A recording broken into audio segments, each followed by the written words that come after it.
নমস্কার। Ramakrishna TV YouTube চ্যানেলের পক্ষ থেকে সকল মা বাবা দাদু দিদা ঠাকুমা ঠাকুরদাদা দাদা দিদি ছোট ছোট ভাই বোনদের জানাই অনেক অনেক ভালোবাসা প্রীতি ও আন্তরিক শুভেচ্ছা। সবাই ভালো আছেন, ভালো থাকবেন। আমি আবারও চলে এসেছি শ্রী শ্রী রামকৃষ্ণ মিশনের স্বামী গীতানন্দ মহারাজজির লেখায় ভাগবত কথা সম্পর্কে আলোচনা করতে। আজ আমরা আলোচনা করব ২৭ নম্বর অধ্যায়, কৃষ্ণ বলরামের মথুরা গমন। এবং যারা যারা আমার এই ভাগবত কথার আগের ভিডিও বা এপিসোডগুলো দেখা মিস করেছেন, অবশ্যই আপনারা আমার রামাকৃষ্ণা টিভি ইউটিউব চ্যানেলে যাবেন এবং ভাগবত কথা প্লেলিস্টে গিয়ে আগের ভিডিও বা এপিসোডগুলো দেখে নিতে পারবেন। তো চলুন ভগবানের নাম নিয়ে আমরা আজকের আলোচনা শুরু করি। কৃষ্ণ বলরামের মথুরা গমন। হরে কৃষ্ণ। ভগবান শ্রীকৃষ্ণের ব্রজলীলার কথা প্রায় শেষ হয়ে এলো। মহারাজ পরীক্ষিত জিজ্ঞাসা করেছিলেন, ভগবান শ্রীকৃষ্ণ কেন মথুরার পিতৃগৃহ ছেড়ে ব্রজে গিয়েছিলেন? এই প্রশ্নের মধ্যেই পরীক্ষিত ইঙ্গিতে বলেছিলেন, যিনি সাক্ষাৎ ভগবান সেই শ্রীকৃষ্ণ যে কংসের ভয় মথুরা ছেড়ে ব্রজে যাননি, তা আমি জানি। শুনেছি ব্রজধামে তিনি তার মুকুন্দ নাম সার্থক করেছিলেন। মু অর্থাৎ মুক্তি, সুখ কু অর্থাৎ অকিঞ্চিতকর বলে মনে হয়। আমি আবারও বলছি, মু অর্থাৎ মুক্তি, সুখ এবং কু অর্থাৎ অকিঞ্চিতকর বলে মনে হয়। এমন ভগবৎ প্রেম যিনি দান করেন তিনিই মুকুন্দ।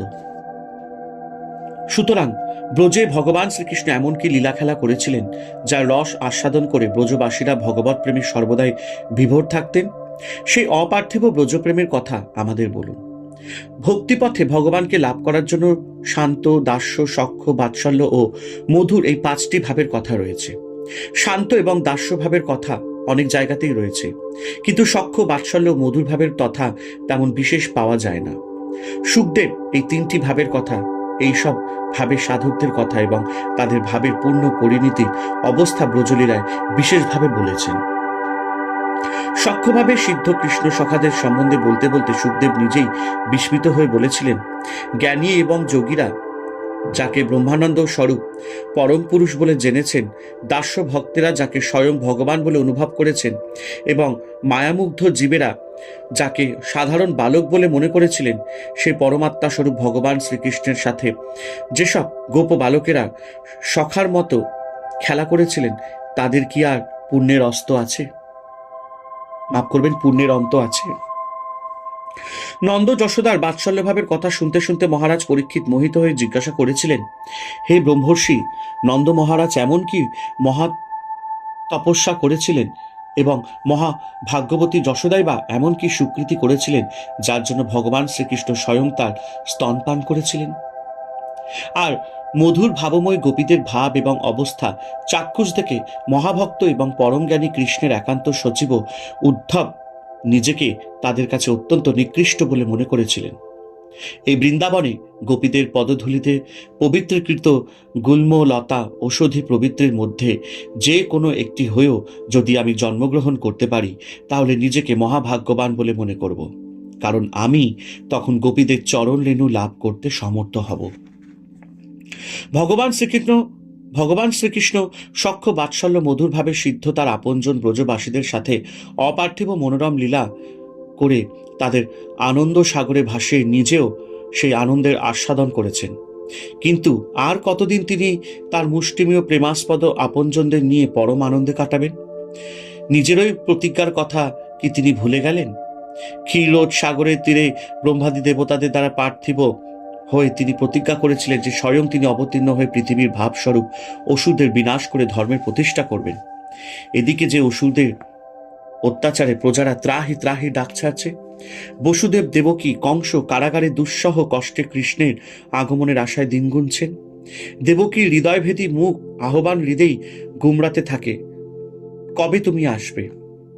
সুতরাং কৃষ্ণই বা আর কতদিন আত্মগোপন করে ব্রজের আনন্দে বিভোর থাকবেন?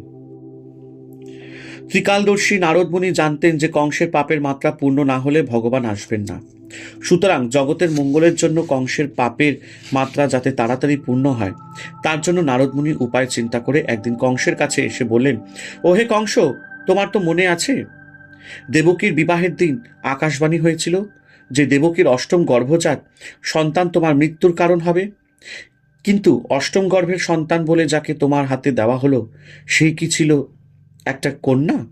তুমি তাকে আছাড় মারতেই সে তোমার হাত থেকে আকাশে উঠে গিয়ে অষ্টভুজা দেবী মূর্তি ধারণ করে বলেছিল, তোমার প্রাণহন্তা জন্মগ্রহণ করেছেন।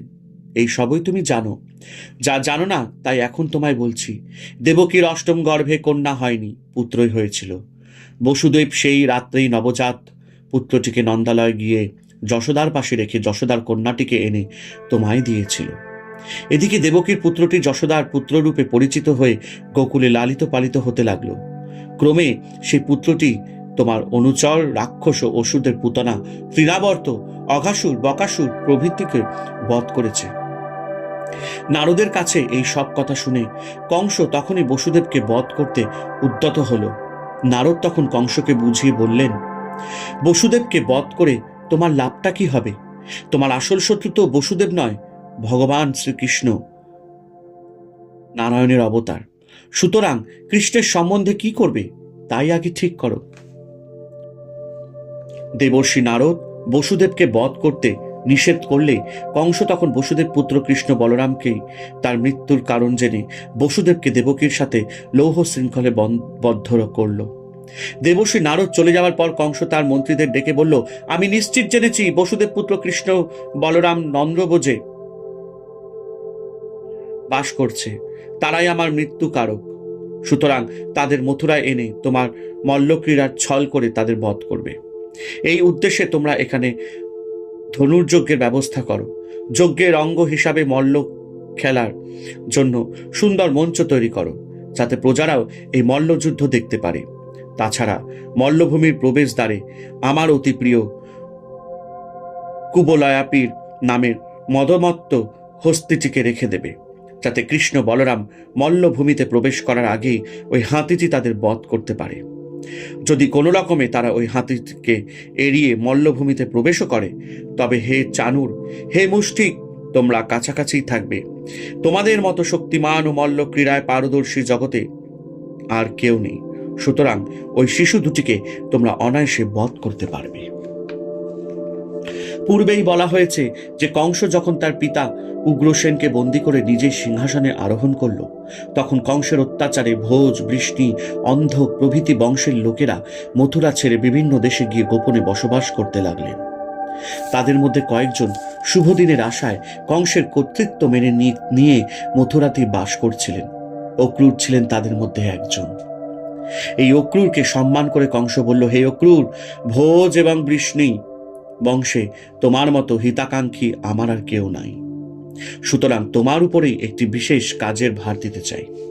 তুমি শিগগিরই নন্দ্রবোজে গিয়ে বসুদেবের দুই পুত্র কৃষ্ণ বলরাম যারা ওখানেই রয়েছে তাদের রথে করে এখানে নিয়ে আসবে। তাছাড়া ধনুর্যজ্ঞে দুধ, দই, ক্ষীর প্রভৃতি প্রচুর পরিমাণে দরকার হবে। সুতরাং নন্দ প্রভৃতি গোপদেরও ওইসব জিনিস নিয়ে আসার জন্য যথাযোগ্য নিমন্ত্রণ করবে। কংস তখন প্রাণ খুলে অক্রূরকে বলল, আসল কথা কি জানো? কৃষ্ণ বলরামকে মথুরা এনে আমি তাদের বিনাশ করব। তাদের বধ করার পর বসুদেব ও তার অনুচরদের সবাইকে আমি হত্যা করব। তারপর রাজ্য কামুক আমার বৃদ্ধ পিতা উগ্রসেনকে বধ করে আমি নিষ্কণ্টক রাজ্য ভোগ করব। আমার মনের কথা এবং কার্যপ্রণালী তোমায় বললাম। তুমি এখন কৃষ্ণ বলরামকে মল্লযুদ্ধে আহ্বান করে এবং মথুরার শোভা দেখাবার জন্য আমন্ত্রণ জানিয়ে সত্বর এখানে নিয়ে এসো। অক্রূর ছিলেন মহাভক্ত। তিনি নিজের ভাব গোপন করে কৃষ্ণ দর্শনের জন্য মথুরায় অবস্থান করেছিলেন।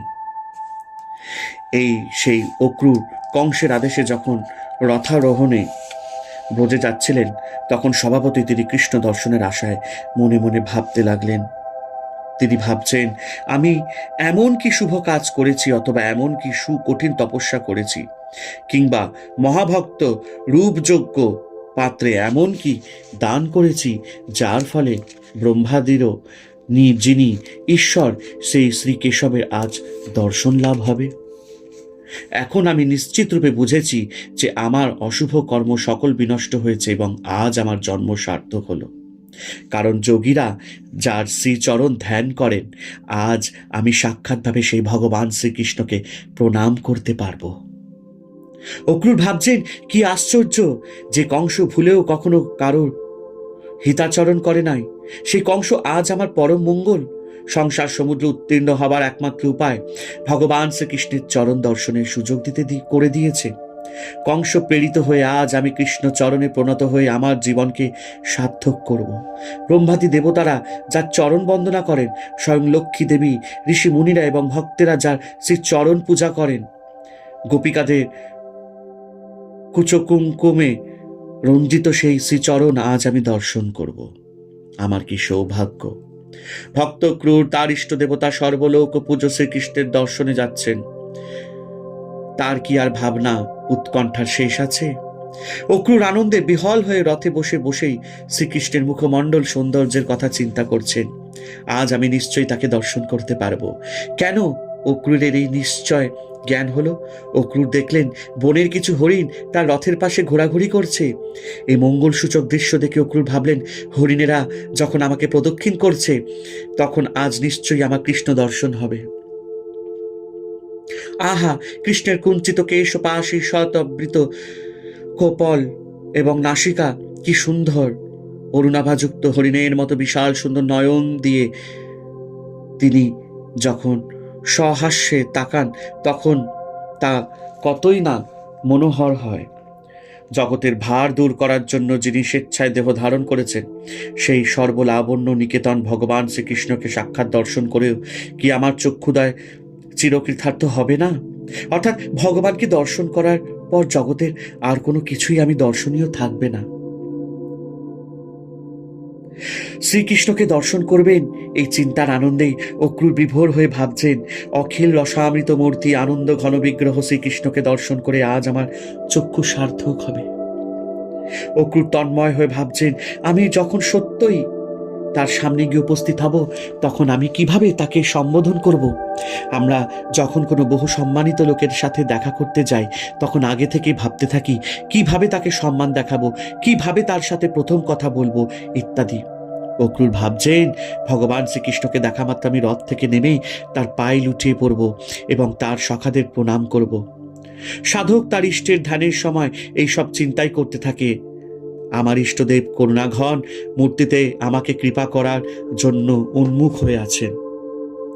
আমি তাকে প্রণাম করতেই তিনি আমার বরপ্রদ হস্ত আমার মাথায় দিয়ে আশীর্বাদ করবেন ইত্যাদি।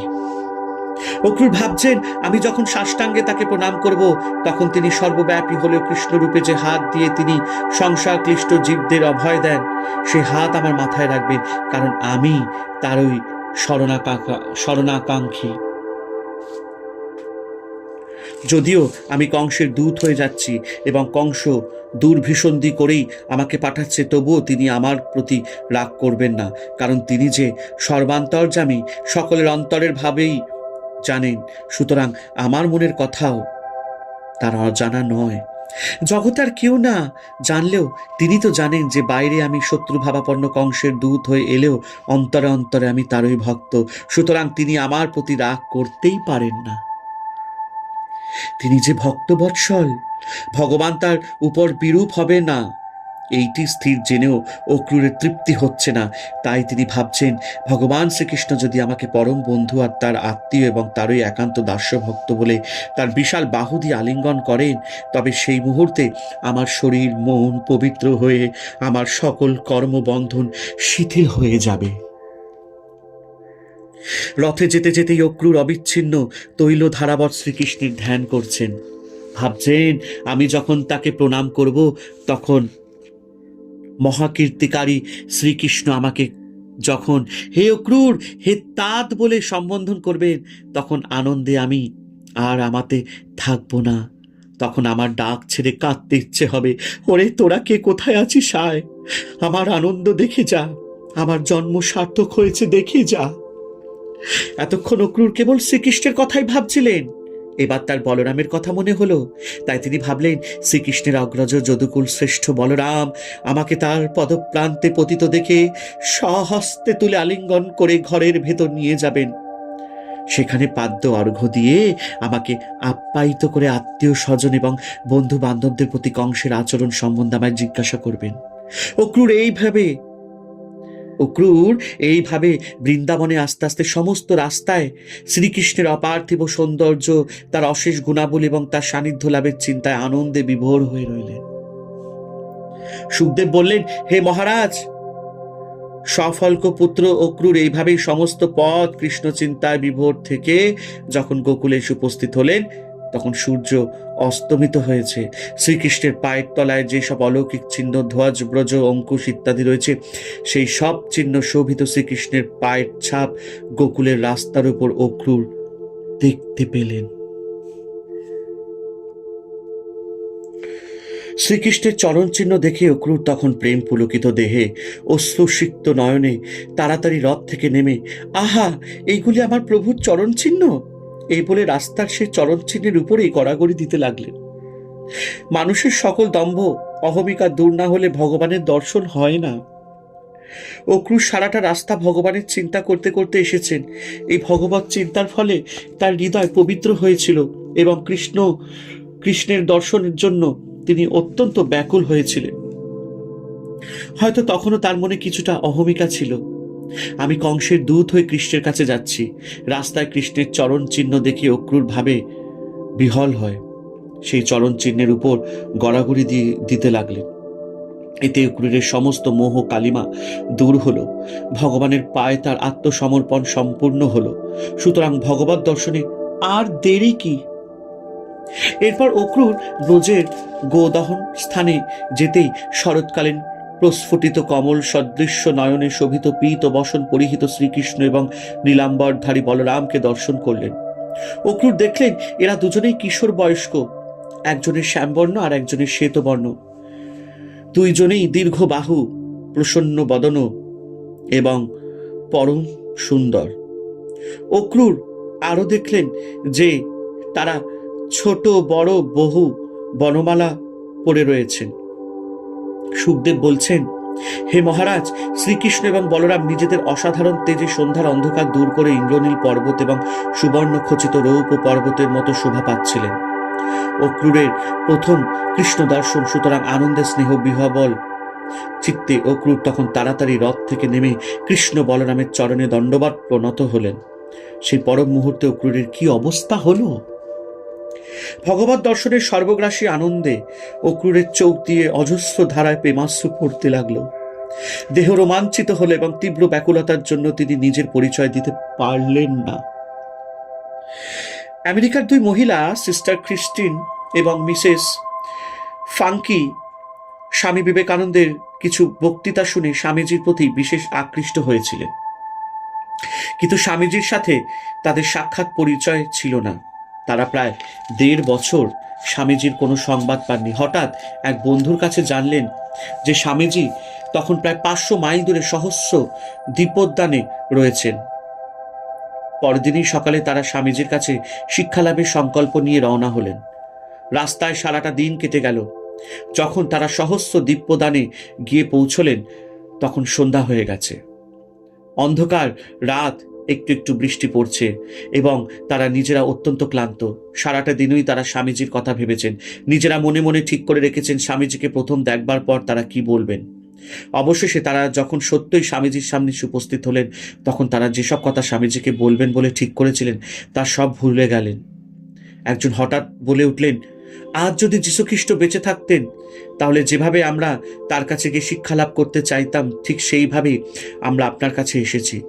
স্বামীজি অত্যন্ত করুণাপূর্ণ নয়নে তাদের দিকে তাকিয়ে বললেন, আমার যদি যীশুখ্রিস্টের মতো ক্ষমতা থাকতো, তাহলে এই মুহূর্তে তোমাদের মুক্ত করে দিতাম। সারাটা দিন স্বামীজির কাছে আসা পর্যন্ত মহিলা দুইটির মনের যে ভাব হয়েছিল, তার সঙ্গে অক্রূরের মনের ভাবের কিছুটা সামঞ্জস্য পাওয়া যায়। শ্রীকৃষ্ণর দর্শনের আনন্দে অক্রূরে প্রেমাশ্রু পড়তে লাগলো। শরীরে অষ্টসাত্ত্বিক ভাবের বিকাশ হলো এবং মুখ শতই বন্ধ হয়ে গেল। যাকে পেলে সকল রকমের চাওয়া পাওয়া শেষ হয়ে যায়, সেই সবারাধ্য ভগবানকে সমুখে পেয়ে ভক্ত তখন নিজেকে ভুলে যায়। অক্রূরের মনের ভাব ও কি উদ্দেশ্যে সে এসেছে জেনে প্রণত বৎসল ভগবান শ্রীকৃষ্ণ অত্যন্ত আনন্দিত হয়ে তার চন্নচিহ্ন মাফ করবেন, তার চক্রচিহ্ন যুক্ত হাত দিয়ে অক্রূরকে নিজের কাছে টেনে নিয়ে আলিঙ্গন করলেন। অক্রূর যে কংসের আদেশে কৃষ্ণ বলরামকে বধ করবার জন্য মথুরায় নিয়ে যেতে এসেছে, সর্বান্তর্যামী ভগবান কৃষ্ণ তা জানেন। তবু অক্রূরকে কৃপা করবার জন্য শ্রীকৃষ্ণ তার অভয়প্রদ বাহুর দ্বারা পরম আদরে অক্রূরকে নিজের কাছে টেনে নিলেন। বলার অর্থ হলো এই যে কৃষ্ণ যেন বললেন, এখন তুমি আমার হলে, কংস থেকে তোমার আর কোনো ভয় থাকবে না। আত্মীয়তার সম্পর্কে অক্রূর ছিলেন কৃষ্ণের পিতৃব্য, কৃষ্ণের গুরুজন, কিন্তু অক্রূর ছিলেন ভগবানের দাস্য ভক্ত। সুতরাং অক্রূরের ভাব অনুযায়ী ভগবান তার সাথে ব্যবহার করলেন। মহামানা বলরামও প্রণত অক্রূরকে আলিঙ্গন করে তার হাত ধরে ঘরের ভিতর নিয়ে গিয়ে যথোচিত সমাদর ও অতিথি সৎকার করলেন। বলরাম অক্রূরকে পা ধোবার জল, বসবার আসন, মুখ ধোবার জল প্রভৃতি দিয়ে তার সেবা করে অক্রূরের আনন্দ বর্ধন করলেন। কৃষ্ণ বলরামের সাদর ব্যবহারে এবং মাধুর্যপূর্ণ অতিথি সৎকারের অক্রূর ভুলেই গেলেন যে এরা সাক্ষাৎ ভগবান। এদের সম্বন্ধে তখন অক্রূরের মনে ঈশ্বরীয় ভাব থাকলে তিনি তাদের কাছ থেকে হয়তো ওই রকম সেবা গ্রহণ করতে পারতেন না। অথবা ভক্ত চিরদিন ভগবানের ইচ্ছাই মেনে নেয়। এখানেও অক্রূর কৃষ্ণ বলরামের ইচ্ছা জেনেই তাদের সমাদর এবং সেবা গ্রহণ করেছিলেন। অক্রূর মথুরা থেকে রওনা হয়ে সন্ধ্যার পর নন্দব্রজে এসে পৌঁছেছেন। সারাটা দিন তার কিছু খাওয়া হয়নি এবং তিনি পরিশ্রান্ত হয়েছিলেন। সুতরাং ক্লান্তি দূর হলে খাওয়া শেষ করে তিনি যখন সুখাসনে বসেছেন, তখন নন্দ মহারাজ অক্রূরকে জিজ্ঞাসা করলেন, হে অক্রূর, ধর্মদোষী পাপিষ্ঠ কংস বেঁচে থাকতে তোমরা কি করে তার রাজত্বে বাস করছো? পশু বধকারী যেমন নিজের স্বার্থের জন্যই পশু পালন করে এবং সময় মতো তাদের হত্যা করে, সেই রকমই দুরাত্মা কংস তার স্বার্থসিদ্ধির জন্য তোমাদের প্রতিপালন করেছে বটে, কিন্তু যে কোনো সময় তোমাদের প্রাণহানির আশঙ্কা রয়েছে। তার তো দয়া মায়া বলে কিছু নেই। যে কেবল নিজের স্বার্থসিদ্ধির জন্য নিজেরই আদরের ক্রন্দন পরায়ণা ভগ্নী দেবকীর সন্তানদের একাকী নিজে হাতে বধ করেছে, তার সম্বন্ধে আর কি বলবো? সে কেবল নিজের ভোগ সুখ এবং অপরের হিংসা করতেই জানে। সুতরাং তার কাছ থেকে স্নেহ প্রীতি আশাই করা যায় না। এ হেন স্বার্থন্বেষী ক্রূর ও কংসের তোমরা প্রজা। সুতরাং মথুরাবাসীদের এবং তোমাদের আর কি কুশল প্রশ্ন করব?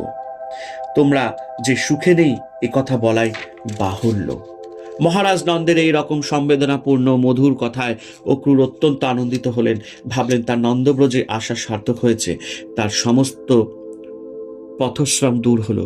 শ্রীকৃষ্ণ এইবার অক্রূরকে জিজ্ঞাসা করলেন, হে তাত, হে সৌম, তোমার এখানে আসতে কোনো কষ্ট হয়নি তো?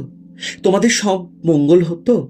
আত্মীয় বন্ধু বান্ধব সকলে সুস্থ শরীরে মঙ্গল মতো রয়েছে তো? এরপরেই কৃষ্ণ বলছেন, কংস যেখানে নামেই মাত্র মাতুল, আসলে সে বংশের কলঙ্ক, এবং সে যেখানে রাজা, সেখানে আমাদের আত্মীয় স্বজন ও প্রজাদের সম্বন্ধে কি আর কুশল জিজ্ঞাসা করব? কৃষ্ণ আরো বললেন, হায়, আমার ওই জন্য আমার নিরপরাধ মাতা পিতাকে কতই না দুঃখ কষ্ট সহ্য করতে হচ্ছে।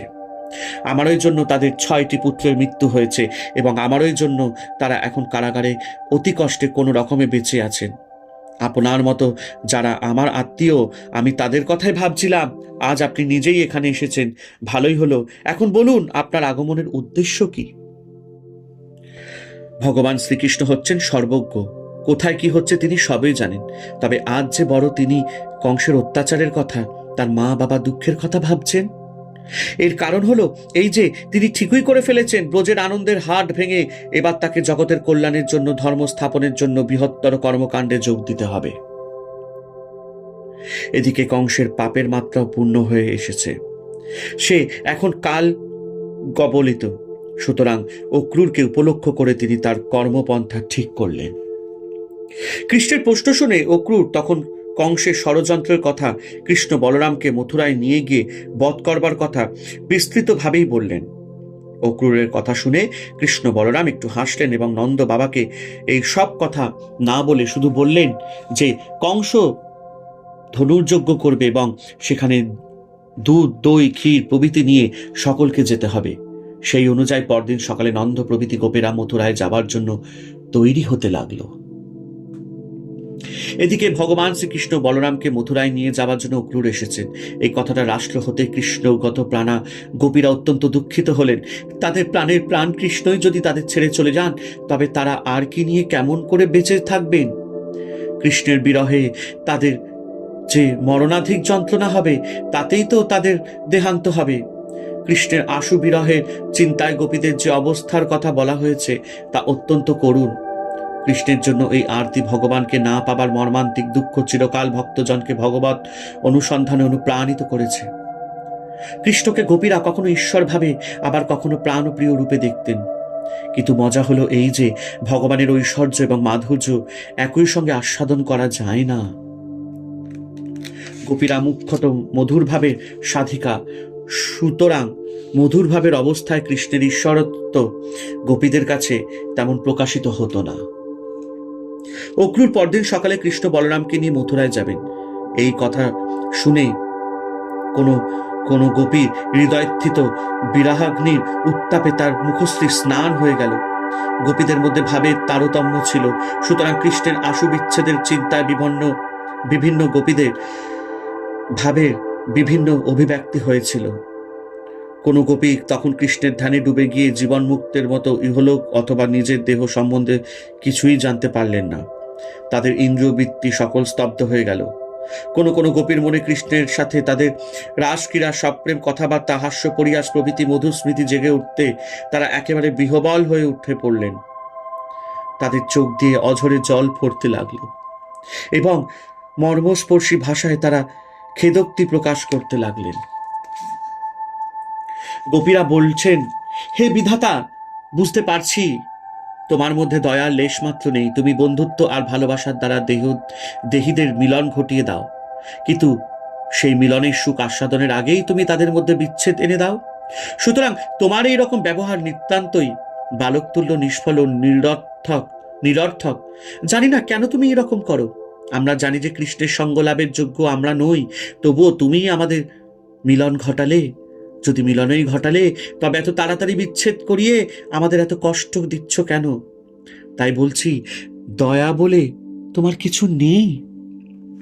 গোপীরা কৃষ্ণের প্রতি দোষারোপ করে বলছেন, আমরা যারা তোমারই জন্য সর্বস্ব ত্যাগ করে তোমার দাসী হয়েছি, সেই তাদের তুমি ত্যাগ করে যাচ্ছ। বুঝলাম, বিধাতার মতো তোমারও দয়ার লেশমাত্র নেই। গোপীরা দুঃখ করে বলছেন, হায়, আজ আমরা এখানে কৃষ্ণের বিরহে কেঁদে সারা হচ্ছি, অপরদিকে মথুরাতে বৃষ্ণি ভোজ, অন্ধক প্রভৃতি বংশের লোকেরা বিধাতার অপূর্ব সৃষ্টি নৈপুণ্য কৃষ্ণের মুখমণ্ডল দর্শন করে তাদের নয়নে মহা উৎসব করবে। অক্রূরের কথায় গোপীরা বলছেন, যিনি আমাদের মতো দুঃখ সন্তপ্ত অবলাদের কোনো রকম আশ্বাস, কোনো রকম সান্ত্বনা না দিয়েই আমাদের ওই প্রাণপ্রিয়কে মথুরায় নিয়ে যাচ্ছেন, তার নাম অক্রূর না হয়ে ক্রূর হওয়াই উচিত ছিল। গোপীরা বলছেন, দেখো দেখো, সকল রকমের কোমলতা পরিহার করে কৃষ্ণ কেমন অবিচলিত চিত্তে রথের উপর গিয়ে বসলেন, আমাদের দিকে একবারও ফিরে তাকালেন না। গোপীরাও কৃষ্ণের রথের পেছনে পেছনে যাবার জন্য তাড়াতাড়ি করেছে। গোপবৃদ্ধেরাও কৃষ্ণকে যেতে কোনো রকম বাধা দিচ্ছেন না। বুঝলাম, কৃষ্ণ এবং দৈব দুই আজ আমাদের প্রতিকূল। এসো এসো, আর চুপ করে থাকার সময় নেই। আমারই গিয়ে কৃষ্ণকে মথুরা যাত্রা থেকে নিবৃত্ত করি। আমরাই গিয়ে কৃষ্ণকে মথুরা যাত্রা থেকে নিবৃত্ত করি। গোপীরা একে অপরকে সম্বোধন করে বলছেন, রাসস্থলে আমরা কত সুদীর্ঘ রাত্রে কৃষ্ণের সাথে নিত্য গীতাদি লীলাবিলাস করে কাটিয়েছি। তার অনুরাগপূর্ণ মিষ্টি হাসি, প্রেমপূর্ণ দৃষ্টি প্রভৃতি মনোমুগ্ধকর খেলায় সেই দীর্ঘ রাত্রি আমরা এক মুহূর্তের মতো অতিবাহিত করেছি। হায়, সেই কৃষ্ণকে ছেড়ে আমরা কেমন করে এই দুঃখ সাগর পার হব? এই সব কথা বলতে বলতে গোপীরা মনোব্যথায় কাঁদতে লাগলেন। কৃষ্ণে আসক্ত প্রাণা গোপীরা তখন বিরহে কাতর হয়ে লজ্জা ত্যাগ করে হে গোবিন্দ, হে দামোদর, হে মাধব বলে উচ্চস্বরে কাঁদতে লাগলেন। কি মিনতি, কি আবেগ, কি ব্যাকুলতা নিয়েই না গোপীরা কৃষ্ণকে ডাকছেন। তাদের ডাকে বৃন্দাবনের আকাশ বাতাসও যেন বিক্ষুব্ধ হয়ে উঠল। কৃষ্ণ যে গোপীদের হৃদয় বেদনার গুরুত্ব বোঝেনি, অথবা তাদের প্রতি তার করুণার উদ্রেক হয়নি, তা নয়। কিন্তু তার নিজের অবতরণকে সার্থক করার জন্য যে তাকে যেতেই হবে, সুতরাং আর তো এখানে তার থাকা চলে না।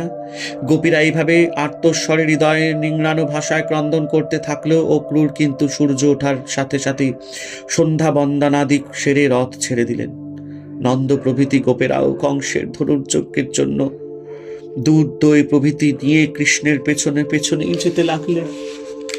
কৃষ্ণ গোপীদের অত্যন্ত সন্তপ্ত দেখে দূতের মারফত শীঘ্রই আসবো বলে গোপীদের সান্ত্বনা দিলেন। যতক্ষণ পর্যন্ত রথের পতাকা এবং ধুলা দেখা গেল, ততক্ষণ পর্যন্ত গোপীরা পুতুলের মতো রাস্তায় দাঁড়িয়ে রইলেন। কৃষ্ণ জীবনের শ্রেষ্ঠ সময়, তার মাধুর্য লীলা, তার ব্রজলীলা শেষ হয়ে গেল। কতক্ষণ গোপীরা এইভাবে রাস্তায় দাঁড়িয়েছিলেন তা তারা নিজেরাও বুঝতে পারেননি। কৃষ্ণের রথ যখন তাদের দৃষ্টির বাইরে চলে গেছে, তখন তাদের সম্বিত ফিরে এলো। কৃষ্ণ ফিরে আসবে এই রকম কোনো আশা আর নেই দেখে গোপীরা তখন বোঝে ফিরে গিয়ে প্রিয়তম কৃষ্ণের লীলা কথা শুনে এবং গান করে কৃষ্ণ বিচ্ছেদের দুঃখ দূর করে দিন রাত্রি অতিবাহিত করতে লাগলেন। ভগবানকে পেতে হলে নিরন্তরতা স্মরণ মনন করতে হবে। বহু জীবনের পুণ্য ফলে তাকে পাওয়ার জন্য যদি কখনো তীব্র আরতি, তাকে না পাওয়ার জন্য যদি প্রচন্ড দুঃখ হয়, তবে সেই আরতি, সেই দুঃখ অপনোদনের একমাত্র ঔষধ হচ্ছে তার নাম সংকীর্তন এবং লীলা শ্রবণ। সুতরাং ভগবানের কথা শোনা এবং তার লীলা চিন্তা করাই হচ্ছে ভক্তের একমাত্র পাথেয়। এই পাথেয় নিয়েই গোপীরা বাকি সারাটা জীবন কাটিয়ে দিয়েছিলেন। হরে কৃষ্ণ কৃষ্ণ কৃষ্ণ হরে হরে, হরে রাম রাম রাম হরে হরে। হে কৃষ্ণ করুণা সিন্ধু দীনবন্ধু জগৎপতে, গোপেশ গোপিকাকান্ত রাধাকান্ত নমস্তুতে। হরে কৃষ্ণ কৃষ্ণ কৃষ্ণ হরে হরে, হরে রাম রাম রাম হরে হরে। ওং নমো ভগবতে বাসুদেবায় নমঃ, ওং নমো ভগবতে বাসুদেবায় নমঃ, ওং নমো ভগবতে বাসুদেবায় নমঃ। জয় শিব শম্ভু, জয় দেবাদিদেব মহাদেব শিব শম্ভু, জয় দেবী মা দুর্গা দুর্গতি নাশিনী, জয় মা কালী।